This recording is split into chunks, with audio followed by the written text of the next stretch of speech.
Hello, welcome to পূর্বাশাস world. আজকে 25 মে যাচ্ছি আমরা বন্ধুরা মিলে ঘুরতে কার্ডিফের সব থেকে কাছে আর সব থেকে জনপ্রিয় বিচ ব্যারি আইল্যান্ড। এটা ব্যারি আইল্যান্ডের এন্ট্রেন্সে অনেক মজার মজার রাইডস আছে, আবার দেখলাম কিছু অ্যাডভেঞ্চার রাইডসও আছে। তিন্নি তো রাইডসগুলো দেখেই বায়না শুরু করে দিয়েছে।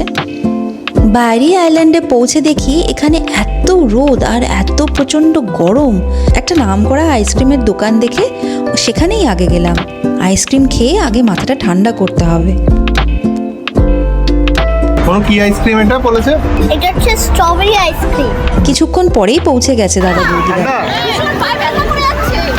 আমাদের বন্ধুরা মানে বিশাখ দা, শান্তা বৌদি আর ওদের ছোট্ট ছেলে বিহান। তিন্নি আর বিহান ভীষণ ভালো বন্ধু। তিন্নি আসার থেকেই ওয়েট করছিল কখন বিহান আসবে, আর এই দুটোকে কে দেখে। জল দেখে দুজনে আর কাউকে মানছে না। ওদের আনন্দ করতে দেখে আমাদেরই আনন্দ হচ্ছিল। সমুদ্রের জলটা ভীষণ ঠান্ডা লাগছে প্রথমে, কিন্তু এত রোদ যে সেটা আর একটু পরে আর অতটা খারাপ লাগছে না। যাক, আসতে পারলাম বলে বাচ্চা দুটো দারুণ এনজয় করছে সমুদ্রে। কি প্রচণ্ড ভিড় দেখছেন চারদিকে। আমরা ভেবেছিলাম ছুটির দিন অনেকেই যাবে ঘুরতে, কিন্তু দেখে মনে হচ্ছিল পুরো কার্ডিফ ব্যারি আইল্যান্ডেই চলে এসছে। আমরা পৌঁছেছি দুপুর 1টা হবে। আস্তে আস্তে আরও ভিড় বাড়ছে, সেই জন্য বাস ক্যান্সেল করে দিচ্ছে ব্যারি আইল্যান্ড আসার। আমরাও বাস ক্যান্সেল হওয়ার কারণে ট্রেন ধরেই এলাম। বাস ক্যান্সেল করলে কি হবে, ট্রেনে প্রচণ্ড ভিড়।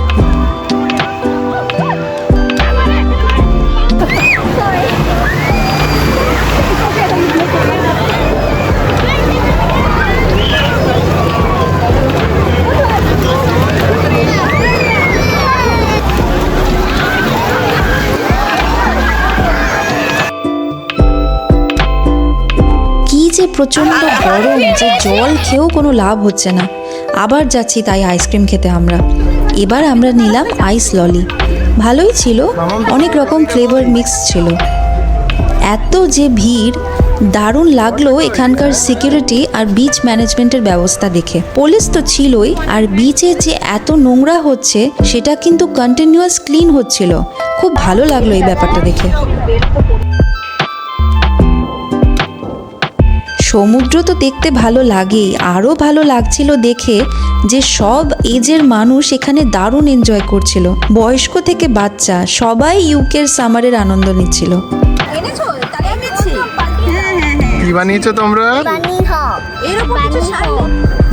এখান থেকে ওয়াকিং ডিস্টেন্সেই হচ্ছে খুব সিনিক ভিউ পয়েন্ট, যার নাম ফ্রায়ার্স পয়েন্ট। এবার আমরা সেখানেই যাব।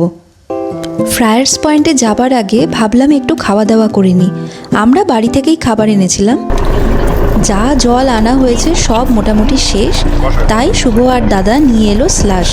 এটা একটা ফ্রুট ফ্লেভার ড্রিঙ্ক, আর বাচ্চারা খাচ্ছিল ললিপপ। ম্যাঙ্গো স্ট্রবেরি দিয়েছি আর একটা ব্লুবেরি। ওটা কি ফ্লেভার? রাসবেরি।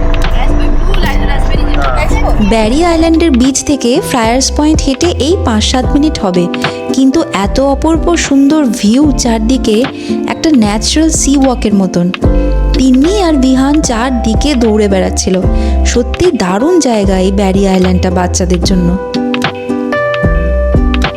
ওরা এত সুন্দর এনজয় করছিল, তাই আমরাও খুব ভালো আনন্দ করতে পেরেছি।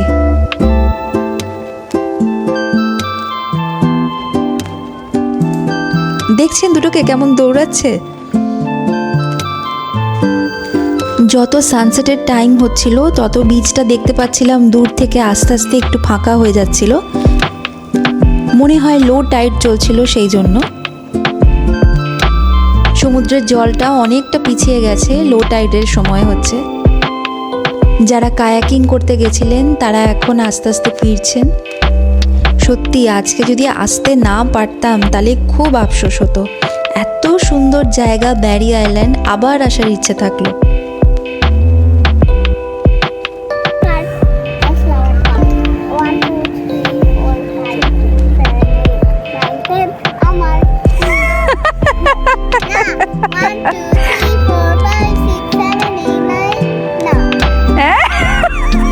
কি করবি এবার?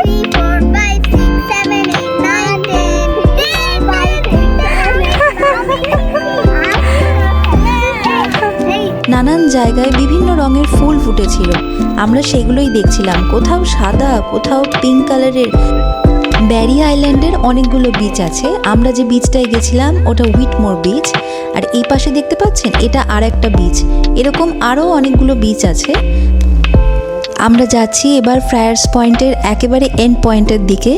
ওখান থেকে সামনে পুরো খোলা সমুদ্রটা দেখা যায়। ইউকেতে সামারে সানসেট অনেক দেরিতে হয়, রাত্রে 8:30 9টার সময় সানসেট হয়। এখন হয়তো সন্ধ্যা 7টা 7:30 বাজছে, তাই সামারে মানুষে এখানে অনেক ঘুরতে যেতে চায়, কারণ কি এনজয় করার টাইমটা অনেকটা পাওয়া যায়। ব্যারি আইল্যান্ডের এত ভিড় এত কোলাহল পেরিয়ে এখানে অদ্ভুত একটা শান্তি।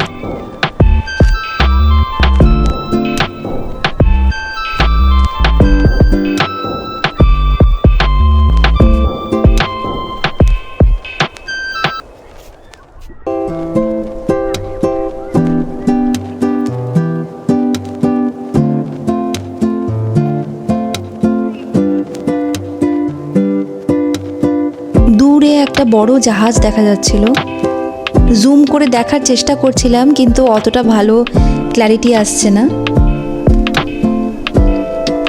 আমি, বৌদি আর তিন্নি আর বিহান মিলে এই পাথরের ওপরটা একটু বসলাম। খুব ভালো লাগছিল এখানে বসে থেকে চারপাশটা দেখতে। দূর থেকে ব্যারি আইল্যান্ডটা দেখতে যেরকম সুন্দর লাগছে, এখানটা শান্ত চুপচাপ থাকলেও এটাও একটা আলাদাই ভালো লাগছিল। এই সেই জাহাজটা, আপনাদেরকে একটু জুম করে দেখানোর চেষ্টা করলাম। আস্তে আস্তে এবার আমরা ব্যারি আইল্যান্ডের বিচের দিকে যেতে লাগছি। ওখানে যে রাইডসগুলো আছে সেগুলো তো আমাদের এখনও এক্সপ্লোরই করা হয়নি। তিন্নি আর বিহান তো ভীষণ এক্সাইটেড, তাহলে এবার আমরা ওখানেই যাব ঠিক করলাম। এই যে এসে গেছি, ওরা দুজনে মিলে সিলেক্ট করেছে ওরা এই হেলিকপ্টার রাইডটাতে চাপবে। 2টো করে টোকেন ছিল এক একজনের। হাইটের একটা লিমিট আছে, যদি একটা হাইটের ওপরে হয় তাহলে একাই যাওয়া যাবে, না হলে একজন কাউকে সাথে থাকতে হবে। বিহানের হচ্ছে গ্রিন হেলিকপ্টার আর তিন্নির হচ্ছে purple. Green. Back up against here. Back up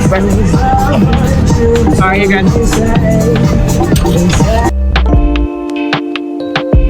friars পয়েন্টের ওখান থেকে কয়েকটা ঘাস পাতা হাতে নিয়েছিল, বলছিল যে বুকে বানিয়েছে। দেখুন ওটা এখনো হাতে ধরে আছে। তিন্নি এখানে এটা প্রথম রাইডে চাপছে, খুব এক্সাইটেড দুজনে মিলে, একটু ভয়ও আছে মনে হচ্ছে। My tongue is cheeky. না পার্পলটাতে, হ্যাঁ ও গ্রিনটাতে বসেছে। না পার্পলটাতে ওই বসিয়ে দেবে। হ্যাঁ There you go.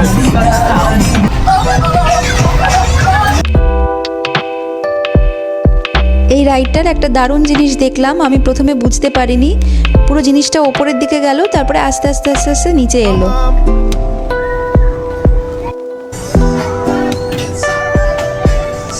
ব্যারি আইল্যান্ডে এসে ইউকের বিখ্যাত ফিশ অ্যান্ড চিপস খাবো না তা হয়?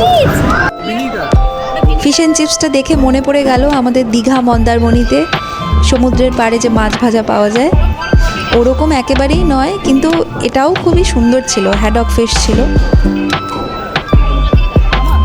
আমরা ধরলাম ট্রেন, বাড়ির দিকে যাচ্ছি এবার। ওখানে বিশাখদা আর শান্তা বৌদি কার পার্কিংয়ে যাচ্ছে। বাসটা যখন ক্যান্সেল হয়ে গেছিলো তখন মনটা খুব খারাপ হয়ে গেছিলো, ভাবছিলাম আর বোধহয় যেতে পারলাম না আজকে। কিন্তু এখন সানসেটটাকে দেখে মনে হচ্ছে যে ভাগ্যিস এসেছিলাম। এত সুন্দর ব্যারি আইল্যান্ড আমি কিন্তু সত্যিই বুঝতে পারিনি। শুনেছি খুব নাম ব্যারি আইল্যান্ডের, কিন্তু সেটা যে এত সুন্দর হবে আর সি বিচের সাথে সাথে এত সুন্দর একটা সিনিক ভিউ পয়েন্টও দেখতে পাবো, এটা একটা বাড়তি পাওনা ছিল। আবার আসার ইচ্ছা রইল। আশা করি ব্যারি আইল্যান্ডের এই ব্লগটা আপনাদেরও খুব ভালো লেগেছে। ভালো লাগলে ভিডিওটাকে একটা লাইক করে দেবেন আর চ্যানেলটাকে অবশ্যই সাবস্ক্রাইব করবেন। দেখা হবে আবার পরের একটা ব্লগে। সবাই খুব ভালো থাকবেন। Thank you for watching.